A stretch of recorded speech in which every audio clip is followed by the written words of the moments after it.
There's something about the weird side of horror that I love.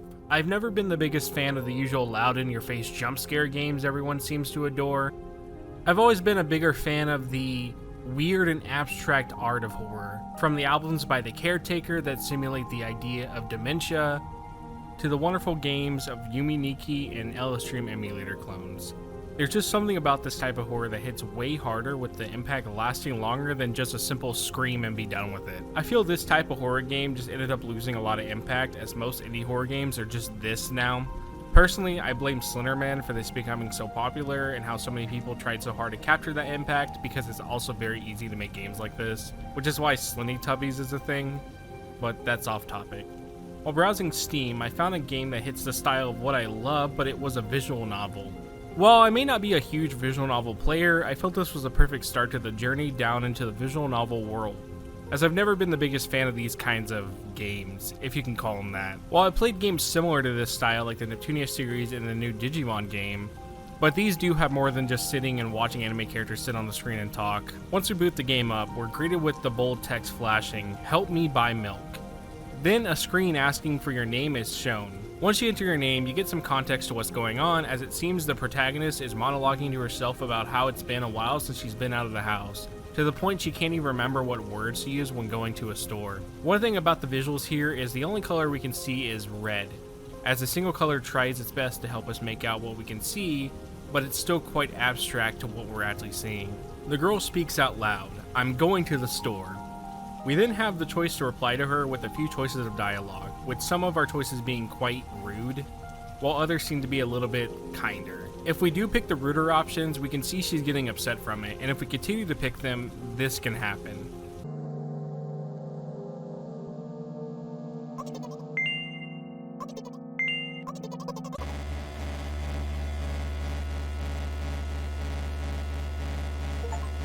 Come on, bro, it's just a prank, man. Chill it out. One thing you can tell is how much just going to the store is making her anxious, to the point she's practicing what to say, and we get told it's her 19th attempt to just say "hello, can I?" Clearly she's suffering from some type of mental disorder or just has horrible social anxiety. There's a line that is said from what I assume is what we name CQ, and he tells her you've been walking with your left foot on the pavement and right foot on the grass for a while now. This causes her to freak out, and she even stops walking when she realizes this. It's been 50 steps on the pavement with 51 steps on the grass. We then tell her she has to undo the previous step, with us needing to assure her she knows how to do this. She replies, I don't remember. We then see that she's ready to burst into tears, with our response being annoyed, as this isn't the first time we've had to explain how to do it. She also seems to take what we say quite literal, as she tells us, "What do you mean step 1, as it's been 52nd or the 50th? She really doesn't make a lot of sense when she replies back. This continues on with her asking more questions, trying to understand us, and then we finally just respond that she's hopeless. Having her reply back, "You make it sound like it's my fault." But with persistence, we finally get her to hurry up to the store and get the milk we need. We get to the store and we finally run into another person, or what I think is another person. All the thing says is "oh," with her repeating the same phrase back to it, causing a weird loop. We then get her out of the endless loop she's in, and then we ask what he's trying to say, as she tells us he's just trying to scare her, with her being surprised he knew she was terrified of the letter O. Now if you're wondering why the letter O is scary, well, don't worry, she shows us by showing us this image that looks like a black hole surrounded by a pattern of red, with the camera slowly zooming into it. She replies back with "oh," as this causes the monster to leave. Then the text appears saying that it crawled away, and then she questions why it said he crawled away when she wasn't even looking at him and didn't even notice what he did. And then we ask her when did she even say that, with her replying back, "just now." When we tell her we never heard her say that, she just gets defensive, saying that we're trying to distract her, but she knows her words were shown on the screen. After what feels like forever, we find the bags of milk, and this causes her to go into a loop of saying the phrase, "a bag of milk inside a bag, a bag of milk inside of a bag of milk, A bag of milk inside of a bag. A bag of milk inside of a bag of milk inside of a bag of milk." We snap her out of this, and then she says she remembers what the games are called. Visual novels. Then she goes on a tangent about visual novels and if they're worse than books, but how the authors aren't lazy, so don't get lazy either. Again, she really doesn't make a lot of sense when she does go on tangents. It's really weird. Then we ask how we thought only her thoughts were shown on screen, with her adding that isn't the case anymore, so watch what you say. We get the milk and head to the register as we see another scary creature who just keeps telling her no and that she needs to get more. She begs the shopkeeper as she exclaims that Mom will throw me out of the window if I get back without the milk. We snap her out of it and tell her that she just needs to give him money to pay for the milk, and she does so. We buy the milk and then we just kind of leave. We start to walk back home and she talks about how the bag tugs at her hand, reminding her when she was in physical therapy. She gets so lost in her thoughts while walking, she almost gets hit and assumes it was a bear. We then tell her it was a truck that almost hit her and that she needs to be more careful, and then she realizes what kind of bear would have red lights on the back of its head. But we continue on just walking around till this moment happens. She starts to talk about how the world seems to make traffic lights turn off if she's near them, or if she feels like crying, a cloud appears over her and rains down. She then says she's sad.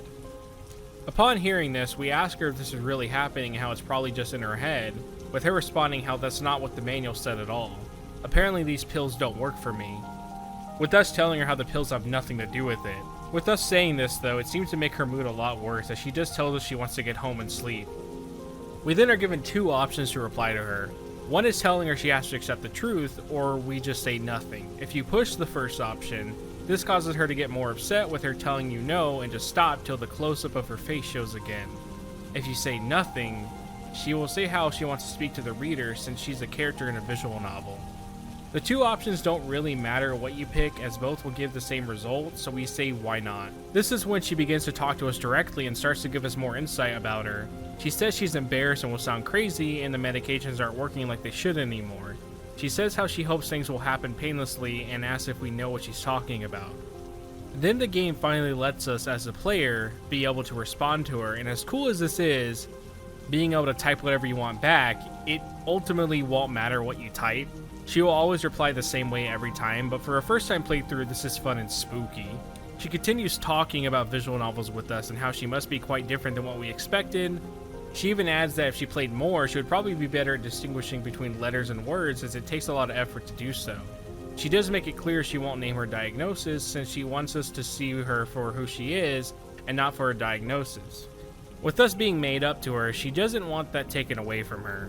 She tells us how since the start we've been here reading her thoughts and silly conversations, and how she must come off as crazy or weird. Then she wonders how it's like to see the world through her eyes, as everything is red. Since the event happened, all she sees is red. Blood everywhere. But she's used to it and has forgotten what other colors even look like. She adds how the monsters we saw from the store didn't scare her at all, because she knows they won't hurt her, with her even believing they're scared of her. Then that thought is interrupted as she tells us not to ask what happened. But we get her to tell us what happened anyways, and this is when we learn what the event was. We're then shown this picture as it's red and looks like abstract art, but then we're told this is her dad's dead body, or whatever was left of it. She says how they have a very difficult family, but despite the problem, she never assumed this would happen. She stops herself, apologizes for raising her voice, and tells us he jumped out the window and died. This is the last memory she has, as everything after is blank. She then tells us how this is the first day she's been able to buy something in a long time with no real issues. She feels because of us is probably why she was able to do it. She felt the thought of screwing up in front of us would have been too embarrassing. She then continues talking about her being a character in a video game and thanks us for helping. She even removes the borders in her text box as she doesn't want any boundaries in her communication. She continues to add how she's been thinking a lot about life since her dad passed away, how days seem to blend together and the medicine doesn't work even after the many different ones she's tried, but if they keep her on her feet, then she's happy. But today is different, as it's a special day because we're here in her life. With her finally saying that there's a lot she wants to tell us about, but then the thing we name CQ interrupts her and snaps her back into reality. With it advising she goes home before it's too late. She agrees and asks if we can go together. We make it back home as she's outside looking over the railing to her balcony, with her talking about how she's no longer afraid of heights. The medicine is now gone, so everything is silent. She mentions when she takes the medicine, terrible melodies and sounds can be heard in her head, with the sounds of the world all together around her. It makes an unbearable dissonance. She then turns around and heads back inside, and this is when we're greeted with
Now, I want to go into what the hell we just experienced together, as there's quite a lot to unpack.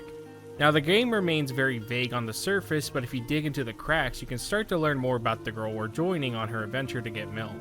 Now, I'm no therapist, so I wouldn't actually be able to diagnose the real person, but because this is a video game character, I wanted to go ahead and give it a shot and see what I think is happening here. There's many ways to perceive what was just experienced, and your ideas and theories can be vastly different from mine, so don't take what I'm saying as 100% what's going on. It's clearly what I think is going on. It's not exactly what is going on, obviously. We can clearly see our protagonist has a lot of issues with interacting and being around others, even if they're not interacting with her. Getting caught in loops, whether it be talking or just thinking to the point she needs to be snapped out of it, or she will continue on thinking. Needing to perceive the world in a game or childlike manner to be more comfortable with the world around her, and the fact she freaked out about the ground she was walking on to the point she needs to undo the process, makes me personally feel our character is on the spectrum while having OCD. Now, I know OCD is misunderstood heavily, as most people just think it's about wanting things even or symmetrical, when it goes way deeper than that. There's been cases of people needing to shut a door a certain amount of times until this action was done. They would drive themselves insane until they were able to complete it. There's even been cases of repeating thoughts of things you don't want to do but not being able to shake it off, which causes people to get into a loop. What's the name you gave it? Mental convincer. The mental convincer? Yeah. What was the voice saying? What if I wanted to like hurt myself or something like that, and then I started getting really nervous and I didn't know what to do, and then just the thought just kept on rolling and rolling in my head. Matthew has obsessive compulsive disorder, or pediatric OCD, a brain disorder in which obsessive thoughts lead to extreme anxiety and compulsive behavior trying to reduce that anxiety. I used to have to keep my chair in and facing myself, or else I couldn't sleep. So when I'm going to sleep, it had to be like this, always. Some people have even washed their hands over and over to the point their skin has turned raw from the amount of times they kept washing, as they felt it still wasn't enough. I feel she may have this because of her thought process on having to do the things she doesn't want to do over and over, and the whole walking of two different surfaces. As for the spectrum observation, this also can have some cases of OCD being a part of it. I've seen a few people on the spectrum talk about how they don't like how certain things feel on their feet or how it feels to walk on said surfaces. I've seen an experience where a person had to always walk between cracks or tiles, and if they stepped on the crack, it would cause them discomfort to the point that they kind of freaked out about it. Then you have her believing she's in a video game, and I feel she does this to feel more comfortable with doing the task she has to do, as I've seen a lot of people on the spectrum do this kind of behavior. If I had to come up with a person that's known by everyone for this type of example, it would be Chris Chan. Even if Chris Chan is not the best person, she is the best example for this. With her excessive need to feel like they're in a Sonic world and self-inserting herself into stories with Sonic as a way to feel more relaxed, I would say it's probably the best case for this type of behavior. Now, I personally don't think she believes the things she's talking to are real, so I wouldn't say she's like schizophrenic or anything, because she even states once the medicine wears off, it's quite silent, and not a single time after this point are we able to interact with her at all. I think she just uses these as a way to help her feel more comfortable in a situation, and kind of like a voice in your head leading you down the right path kind of thing. It also could be a coping mechanism from the trauma of seeing her dad after he jumped. I'm not really sure though. This is kind of where it's a little bit just speculating. This is why I feel she acts the way she does though. Now, as for why everything is red in her vision, I'm sure this is more because she just remembers all the blood she saw from her dad when he jumped, and why that color is so prominent in her vision. It's why the image of her dad is just more splotches of red instead of anything actually visible. Lastly, the ending scene with the mom. I have two ideas on this ending. One idea is the mom abuses her, as her pro tag makes a comment about how if she doesn't have the milk, her mom will throw her out the window, making me believe that she could have had something to do with the death of her dad. She also could be keeping her medicated to have her in a more comatose state of mind, keeping her easier to manipulate. The second idea is the mom is actually innocent, but she feels she is somehow responsible for her dad's death, and this is why when we do run into her, she's a disfigured monster.